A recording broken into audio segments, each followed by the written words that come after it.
Watching ChillyBoy Productions. I'm Larry ChillyBoy Chilson, and this is the latest in the Movie Nerds Club, a series in which myself and several other YouTubers here in the film community give our top five for a given subject each and every month.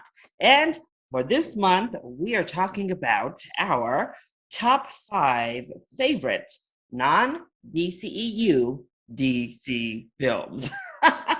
We are here with the new Suicide Squad, directed by James Gunn, just releasing this weekend. What better way to celebrate the diverse and crazy film history of DC than to give our thoughts on the five best DC films? Though we're going to leave the DCEU out of it for now so that people can go ahead and give their specific rankings for that universe. Now, before I get into my actual list, make sure to hit that subscribe button down below so that you are always chilling with me on each and every one of my new videos.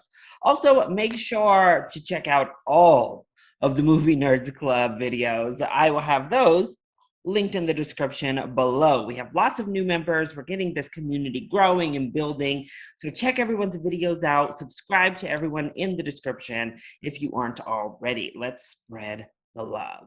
Now I'm rocking a shirt for what I hope might become my new favorite non-DCEU DC film next year.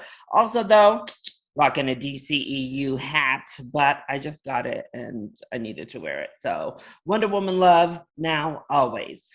Of course, before we get into my actual top five, here are my honorable mentions for the month.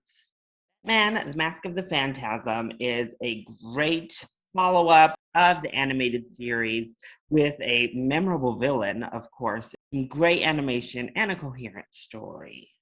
Superman, the OG from the 70s, starring Christopher Reeves, my definitive Superman, is a great superhero origin story that really captures the essence and hope of the character. If only we didn't, totally jump off the ledge with that spinning of the earth finale. This might have made my list, but everything up until the third act or so is a whole lot of fun and has a lot of heart. And finally, Joker, a film I am so back and forth on that I honestly am so mixed on. There are aspects of it that I actually do really love, including that original score, and I do think Joaquin Phoenix is great in the titular role. Other parts I don't quite love as much, and that's what really kept it from breaking into this list. But overall, Joker is a strong enough film to at least warrant an honorable mention. Now, kicking us off at number five, I have Batman Begins.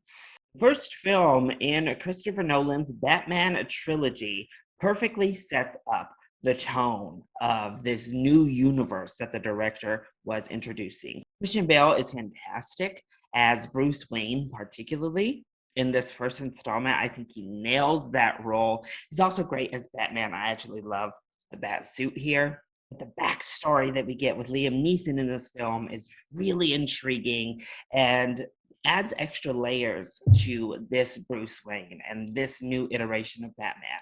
Add on top of that, a highly underrated villain in Scarecrow, played amazingly by Cillian Murphy. Batman Begins is a wonderful, often overlooked, and a little bit underappreciated superhero origin story. We'll begin at number four. I have Superman 2.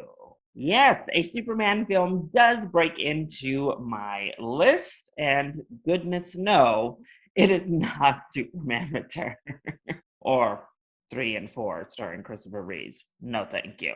Superman 2 captures all of the heart and all of the energy that the original Superman had and is able to up the stakes even more. We have Terrence Stamp, who is an amazing General Zod in this film. Ursa is also fantastic, and I love her here. And really, it feels like the stakes have been raised. We have a different stake. Plus, we get a lot more with Lois Lane, who is wonderful in these first two films. And honestly, Margot Kidder has yet to be matched for me in any film iteration for the character. So, Superman 2 just improves on everything that first film does. And that's why it's my favorite Superman film to date. At number three, I have Batman. Yes, the 1989 Batman film starring my definitive Batman, Michael Keaton. I love it. You can feel Tim Burton running through the veins of this film in the most fantastic ways. In both of his Batman films, he really kind of blends himself in with the material, and it works so great. Michael Keaton is fantastic as Batman, as well as Bruce Wayne himself. Plus, we have Jack Nicholson giving a wonderful turn as the Joker. Honestly, Joker is such a great role that I don't think we have many. We do have some, but I don't think we have many misses in the film sphere when it comes to the character. And Jack Nicholson is no exception. He's fantastic here.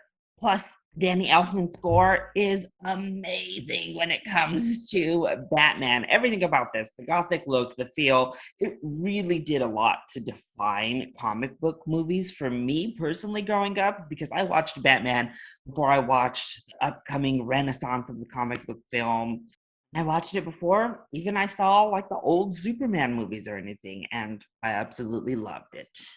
Coming in at number two, I have Batman Returns. Now, everything I loved about Batman comes back and even better in Batman Returns. I love this movie. Once again, Danny Elfman gives a fantastic score with Michael Keaton as a great Batman, but we add in some extra flair. I think Tim Burton goes even crazier in this sequel, and we add in two amazing, iconic, fantastic villains with Danny DeVito as Penguin in this really gross, campy, over the top, fantastic portrayal, and Michelle Pfeiffer as Selena Kyle, Catwoman herself, delivering this manic, insane, awesome character. And her repertoire back and forth with Michael Keaton is so amazing in this film. I adore Batman Returns. So then that really only leaves us with one choice as my number one, and it's probably super predictable. Yeah, I did it. The Dark Knight is my favorite non-DCEU DC film. And honestly, it's probably my favorite DC film still to date. Why is that? Well, you've heard all the praise about The Dark Knight. Christopher Nolan directed a masterpiece. Honestly, I think this film is fantastic. Of course, we have Heath Ledger delivering not just a good Joker performance, but at this point, the definitive Joker performance. He is amazing in this role, delivering this complex, crazy, haunting character to screen.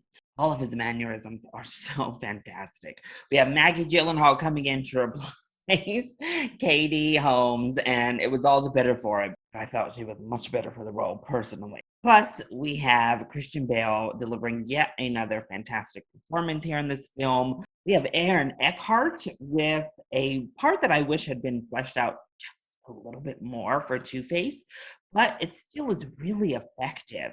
The action, I say, is great. I know some people have some problems with that. I still think it looks fantastic. The costume designs are amazing. The original score is out of this world. Honestly, I love everything about The Dark Knight. It has a feel and a distinct style, even from Batman Begins and certainly from The Dark Knight Rises. It's easily the best of this trilogy. I think it is definitely the best Batman film, and as I said here, might possibly still be my favorite DC film of all time.